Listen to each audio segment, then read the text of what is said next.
aside from like wondering if you're in hell and this is all a bad dream. Duncan Trussell is an American actor and stand-up comic. Well, at least in name, because like many of his peers, he is more well known as a podcast personality, and he got his big break, again like many others, through his multiple appearances on the Joe Rogan Experience. Duncan's USP as a hack stand-up comedian is being into spirituality, psychedelics and all this woo-woo shit. And in the early 2010s, he melded well with Joe Rogan's weed-addled mind. Personally, until recently, I had not watched any Duncan Trussell since I was about 16 years old. For a while I thought all the talk about smoking weed and all this sort of stuff was really cool, but after getting into them a bit and ending up watching their stand-up, something quickly clicked and I couldn't stand any of these people. And I'm not saying I was a super smart, switched-on 16-year-old, I was kind of a sped. And I'll admit that to point out that 16-year-old retarded me realised that watching a Joe Rogan stand-up set bootlegged online was incredibly embarrassing, to the point that I'd be switching tabs if a family member walked in, hoping they'd think they'd caught me gripping it or something. So I do have a bit of a bias and in some cases an extreme distaste for the type of people that have made it into their 20s and still cope about the fact they smoke weed every day when it's clearly going to turn them into some brain-fucked drone. They have just self-inflictedly, cognitively destroyed their mind and in turn prime themselves to swallow up whatever slop gets pushed on them by someone like Joe Rogan, or whoever's trying to influence Joe at any point in time. But it has worked out well for him and Duncan, because they now have a fan base that for the past 10 years have been turning themselves retarded. So it really should have been smooth sailing, pumping out repetitive garbage for thoughtless morons. But Duncan still managed to screw it up, and for the past year his fan base has been turning on him, and what really propelled this was a video from the elephant graveyard. I guess if you're clicking on this video, you've seen it. Basically, it details Joe Rogan's sucking up to people like Peter Thiel, and although Duncan is a hippy-dippy guy that spoke out about the tech elites before, to feel like he's going along for the ride with Joe, he also sucks up to Peter and sells out his original principles that he sold his career on. And as I have had a long-standing distaste for Duncan, I thought I'd take this opportunity to talk about his career and this situation. Like, when I went down to hang out to this Ram Dass retreat, and there was this Zen Roshi there, this woman who's been practicing Zen for like, I don't know, her whole life basically, and she said that the teacher does not give the student enlightenment, but sets the conditions, creates a good condition for realization. These old JRE episodes are about as stereotypical as they're portrayed nowadays. Like minutes into this one, they're talking about bears fighting. Not to mention the fact that bears are eating you. You can get eaten by a bear. Yeah, for easily. real. That's a real worry for you.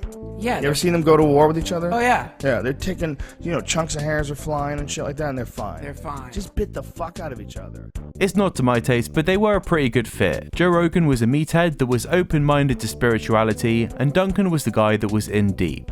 He could tell Joe about these crazy trips that he's had, making good content for the show, and in turn, workshop his bits. Because when it comes to Duncan stand-up, he's most well known for drug stories. Like he gets a shot on Comedy Central, and he just talks about how he got really high once. They fill balloons up with this gas. I inhale the gas. And that is when I had one of the most beautiful and incredible experiences of my life. Suddenly I was no longer a teenager in high school, at a Grateful Dead concert, dying with a string in his throat. Suddenly I was everything. I became the entire universe. This is like the chatter of some burnt out loser that spent their whole life going to festivals and after 5 minutes he just hoped would leave you alone. But it was popular with Joe and he managed to ride this trick for over a decade, and at times he would see mainstream success.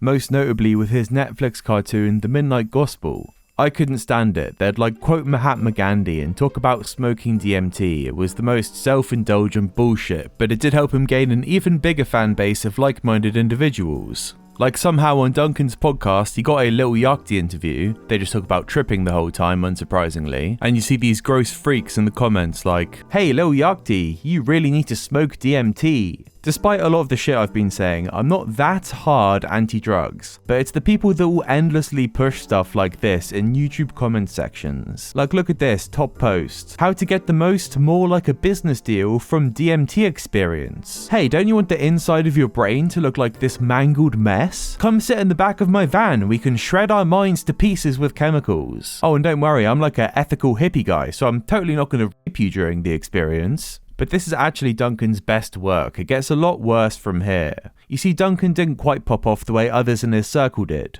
So he developed a new skill key for hack podcasters, and that is be a shameless brown-nosing sycophant. And he would relocate to Austin, Texas so he could get comedy legends like Tony Hinchcliffe on his show. And you best believe Duncan is going to engage in some obscene glazing. And so to see you skyrocket to like you are now more famous, more popular than it's like having Johnny Carson on the show. It's crazy, right? Yeah. So just from that perspective and I'm sorry if this fucks you up, but knowing off stage how you're very sweet. Yeah. But on stage you're this terrible, dark, evil, fucking monstrous, brutal assassin is cool. But he's like the most uncomfortable guy with the vibes of a closeted queer, where the most popular parts of his shows where he points out disabled people have funny hands. No way that's made in China unless, well, yeah. What? Well, I was going to say especially couldn't be made by anybody with hands like Steve Lee. I mean, Jesus Christ! Wow, funny stuff. Also in this episode, Duncan ends up doing a joke Pfizer ad. And there's a commercial with John Legend. And it's a Pfizer commercial. All right. And he's going, I just got my boost. Not Hold on only because sorry, we got to cut to commercial real quick. Sorry. This episode of the DTFH has been brought to you by Pfizer. Guys, did you know right now it's cold and flu season? Then they do this pretty standard anti-corporate, anti-advertising bit. Forensic Files. You're watching Forensic Files, right? Horrible. People dying. Commercial for an antidepressant. Absolutely. You know what I mean? Like, 100%. you know when they're like, what shows do we advertise on? Yeah. Well, what's depressed people? What do they like to watch? They like to watch people die. Perfect. Or an antipsychotic medication. Yeah. Or and then you get the McDonald's commercial, but then it's a heart medication. So after that, the joke Pfizer ad and the talk about predatory practices in advertising. There is this awkwardly placed intermission leading to Duncan's ad read. This episode of the DTFH is brought to you by my friends at BetterHelp. October is here. Halloween, the season for wearing masks, costumes. But what happens if you wear a mask every other month of the year? So where can we advertise to the mentally ill? Oh, why don't we go to that freak druggy comedians podcast and give him some money to push our very sketchy website? Like, what shows do we advertise on? Yeah. Well, what's depressed people? What do they like to watch? Don't think about it, Duncan, okay? Just cash the check. I think there could be parallel timelines. And I think that the way we navigate through those parallel timelines is not like time jumping or opening wormholes, but rather believing fully that that's where we're at. Yeah. And the moment you do that, you shift into a brand new universe. Everything's different, but it looks the same. That's what you're doing. And that's so cool, man. That's wild. Yeah. Wow, that is cool. That is cool, Duncan, for like a fucking 15-year-old. I just get such brutal embarrassment knowing that like the first time I smoked weed, I'd listen to something like this and think it was so cool. Yeah, man, we're just like lumps of meat walking around. One of the theories on why aliens aren't coming here is because they don't consider us intelligent life. Yeah. So they just see us as just like what you're saying, some kind of like vaguely sentient, reactive meat and not worth visiting. It should have been clear for Theo that Duncan got the chip implanted when he showed up sucking on a pink vape pen. He also believed that Elon Musk was the top Diablo player. You read Elon Musk is the top Diablo player in North America, right? Which I think in the world, dude. In the world. I think he's number one in the world, which is fucking insane. And dude, and I know you, and I'm not trying to high road you here, but unless you've played Diablo 4, you can't understand what that means. I actually let myself think maybe he actually is an alien, because there's just no way, unless he's paying people to do it for him, which obviously he's not. Yeah, think about it. Obviously, he's not paying someone to do it for him. That's why we can rely on Duncan to get to the truth of stuff. He'd rather believe that Elon Musk is a superhuman alien over considering that he might just be an ego-driven liar. I don't know why he does this outfit stuff as well, because he is just a funny-looking fella. Which brings me to something about the elephant graveyard video. God, look at him. He's just not the same guy. Look in his eyes. It's obvious. Those are Suey eyes. Well, that's a confirmed Suey for Duncan. Rest in peace, man. Quel dommage. Yes, the Suey Eyes joke has been spammed to death. The elephant graveyard has even asked people to stop doing it. It's inevitable when hundreds of commenters all think that they're the funny one by spamming the same thing over and over again.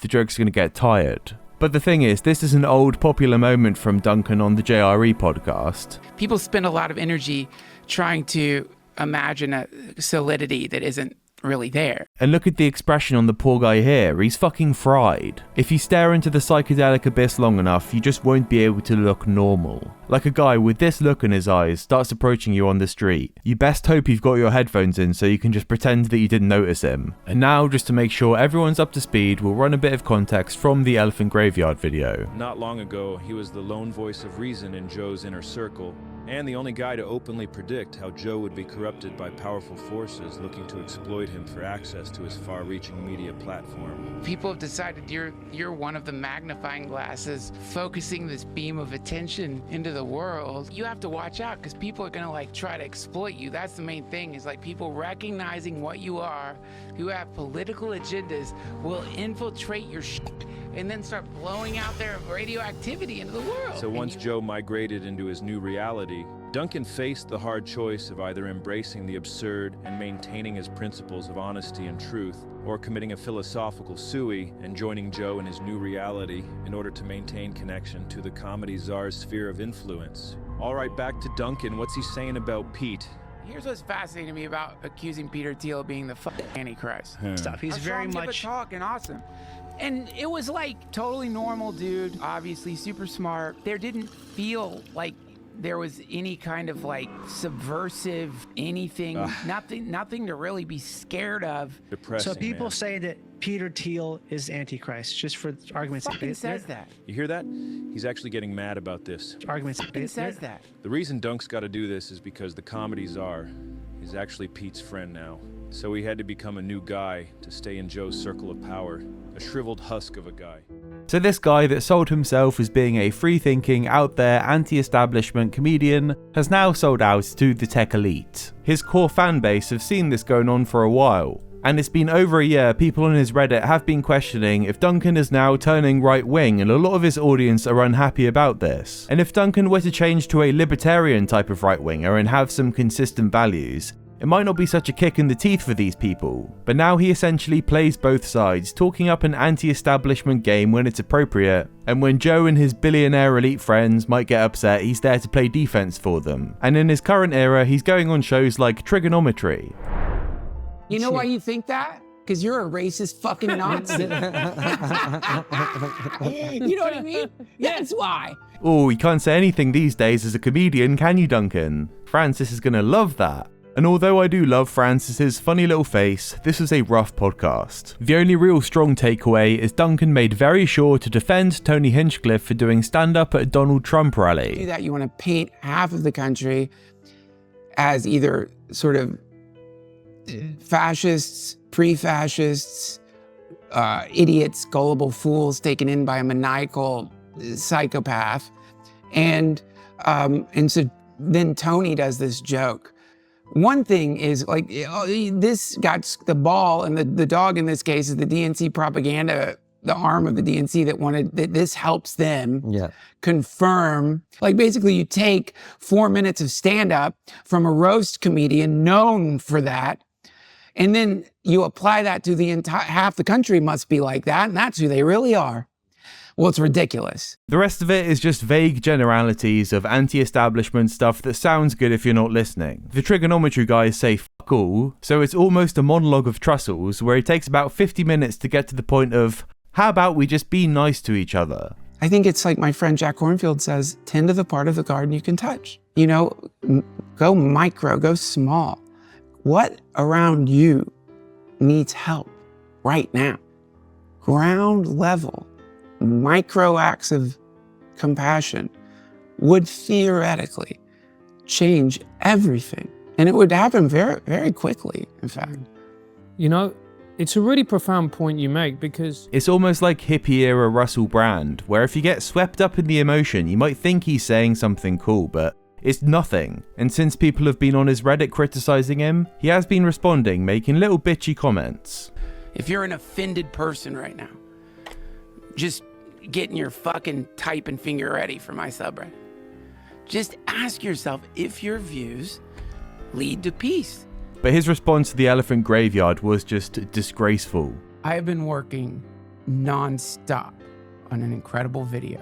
I don't want to build it up too much. I just want to say in advance, I think some of you might think that it's unethical to, as they say, dox people. And I got to say, I agree with that. But, you know, sometimes you have to ask yourself, is anonymity good for people all the time? You know, maybe sometimes when someone is trapped in anonymity, you free them, you liberate them, you rescue them from a self-imposed prison. His response is supposed to be irreverent and unserious, but it was bold opening with that regardless. Basically, he just pretends to have tech issues while showing this parody of the elephant graveyard. Look at that poor thing's eyes. It's like it knows it's a simulacrum, always seeking realness, wanting to be authentic, and yet doomed to forever be. Can't wait for Silk Song. Should I buy a Switch for that? Seems crazy. Isn't it going to be on PlayStation? Ah, Silksong, guys. Do you remember when everyone was talking about Silksong? That's aged well. Then there's a very hard change of course to him talking about a tragedy and evoking Christianity. Well, I went to Mass today. Yes, I went to Mass because, you know, that horrible thing happened. Yeah, oh yeah. Oh my fucking God. And, you know, it feels weirdly tight. Like for those of you who are just catching up, I had a bishop on and we talked about how Christians are the most persecuted religious group on the planet. And I can't help but see this cynically. Like, who's not going to be an asshole like me and try to see the good in people? Devout Christians, and they'll probably stick around. This episode of the DTFH has been supported by DraftKings. Game on! I think he's gross, and just to prove he's totally above it all and doesn't care, he decided to respond a second time. The first time he was just goofing around, why would he care some pretentious guy made a video about him? But this time, it's serious. Because I said that, and because this landed on this video, which in a broader sense, and I think a sort of satirical way, seems to be saying that I am part of a cabal of Austin comedians who are fascists, who are maybe trying to take over the federal government. And I think from my clip, the anonymous person said that, implied or said directly that, like, I can't say things that go against what Rogan thinks and, like, that I'm getting paid off by Peter Thiel or Palantir. Duncan's really hung up on this anonymous stuff. It's like he's really upset that he didn't manage to dox the elephant graveyard. But on top of that, Duncan takes the worst possible readings from this situation to rebut. Obviously, Duncan is not getting paid off. Obviously, there is not a hard power suppressing what he can say. Every time someone is being a sycophant sucking up to someone bigger than them, they aren't on their payroll. That's not how this dynamic works. Anyone looking at this situation should be smart enough to see that, and this is a desperate grab. You can find this a lot with content creators when they know they are in the shit. All is lost, so I'll find a way to rhetorically manipulate the most stupid or the most hardened followers so I can at least keep this ship sailing with whoever's dumb enough to stay on board. No one is saying Duncan is a secret Nazi that wants to take over the government. No one is saying he is paid off by Peter Thiel, and he is shameful and downright pathetic for saying this. Which is not true. Wow, consider Elephant Graveyard debunked. And I thought it was hilarious. I really did. And the reason I thought it was funny was because, my God, like, if you listen to my podcast for any amount of time, you know my feeling when it comes to war. I'm coming in with a hot take. War's bad, guys. If no one else is going to say it, I will. We got to stop them wars. Now, again, all of this was very funny until a few days ago, Charlie Kirk got assassinated. Okay, so think about this terrible thing that happened, and then think about how it made me, the host of a Rogansphere comedy podcast, feel. You know, there's an assassination, and then there's me getting made fun of in a YouTube video. And it's just starting to make me think that maybe we are Charlie Kirk.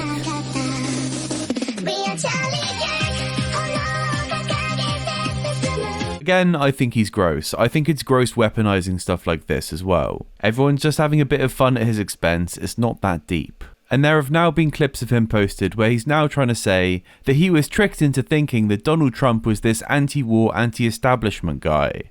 I really bought in to what the Trump people were saying about no more wars. And I just feel like such a dipshit. I really do. Like, you know, for years I've never liked a president. Didn't like Obama. Didn't like Biden. I just don't like them. They give me the creeps. And I can't help but think he's seen all these other comedy podcasts pull this move, and he's thought he can fall in line with this narrative. Just a myriad of terrible decisions, and now his show has fallen off like crazy. This guy sold out his beliefs to sweep for tech billionaires and has been left with a channel that often doesn't make 10,000 views on a video. And the real sad thing is there's a huge market for anti-Rogan content now. Duncan wouldn't have had to have gone full hater either. He could have just sat on the sidelines and criticised him, and there would probably be a huge market for someone that's in Joe's circle, that's still willing to critique him when it matters, and is also still into the astral travelling hippie shit. Maybe he shouldn't have smoked so many chemicals to the point that when he speaks it sounds like the inside of his body's rotting.